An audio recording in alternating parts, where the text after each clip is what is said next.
Right, welcome to Monday, and as always, I am looking back at my newsletter from last week, Friday, and just kind of talking through it a little bit.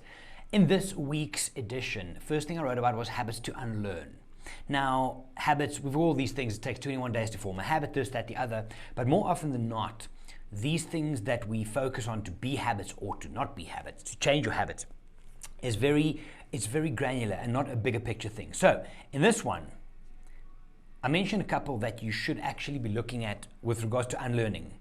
They are, and you can go and read the newsletter, I'll add the link below, ignoring your own needs, trying to always win the argument, comparing yourself to others, trying to change people.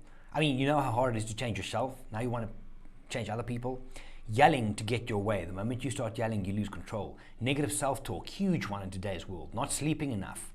Sounds simple, but it's a real thing. Underestimating the importance of physical activity. It still blows my mind how many people don't see the value and who don't over-index on this. There is no downside, none. So it makes everything better. 9, self-sabotage. I wrote this on the blog a while ago as well, and in the newsletter I've got the link for you.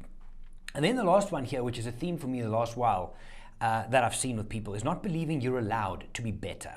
We do things for ourselves and we become better. We feel guilty because either we're leaving someone behind or we change for the better and people don't like it. It's bad.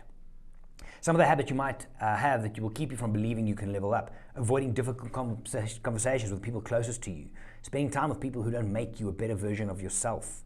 That whole thing about you are the sum of the 5 people you spend the most time with, still relevant. Reading self-help books but not doing anything. Reaching out for help or advice, not following through. Always find a reason to not do what you damn well know you should. So these are just some of the things that you might be doing and holding yourself back. These habits you need to unlearn. It is possible to be better.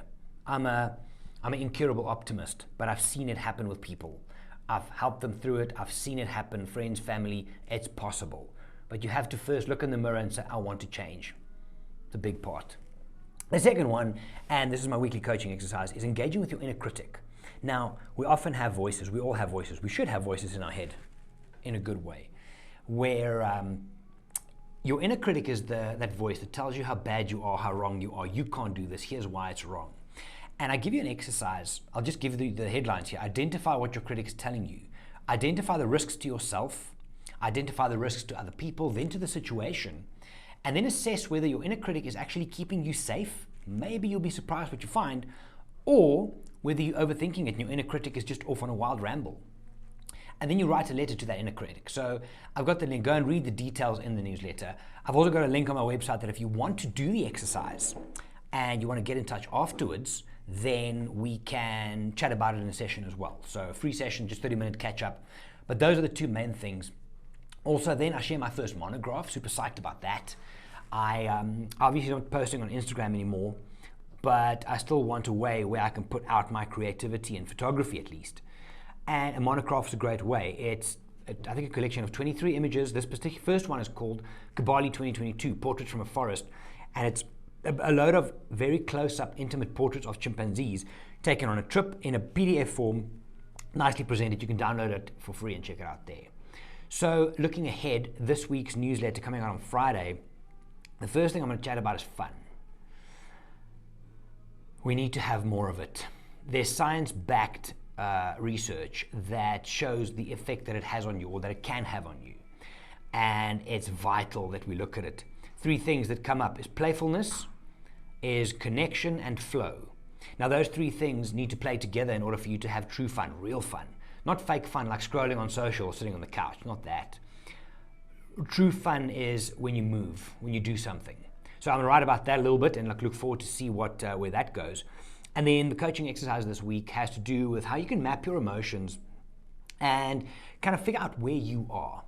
Now, there's a very cool app which does this for you, and I'm sharing this in the newsletter. But the idea is this: you look at any emotion that you're going through. First, you identify what it is. If you can't, that's a big thing. We don't have the emotional vocabulary. So in this exercise, we basically look at 2 things. Number 1, how do you feel? Very good or very bad? Or very positive, very negative, right? And then, what is your energy level like? Very positive, very negative. And then based on that, I'm sharing a chart with you where you can look and see more or less, based on those 2 parameters, where you might be from a mood point of view. Now that's a good thing, because that, and this all links back to everything else I've spoken in the past about window of tolerance, how to manage moods, how to reset things. So by understanding how you can map your emotions, it gives you a good start to go from there. So that's coming up in this week's newsletter. If you have any questions, let me know. Otherwise, the links are in the description. I will see you guys next week. Have a good week. Don't forget to be awesome. Bye for now.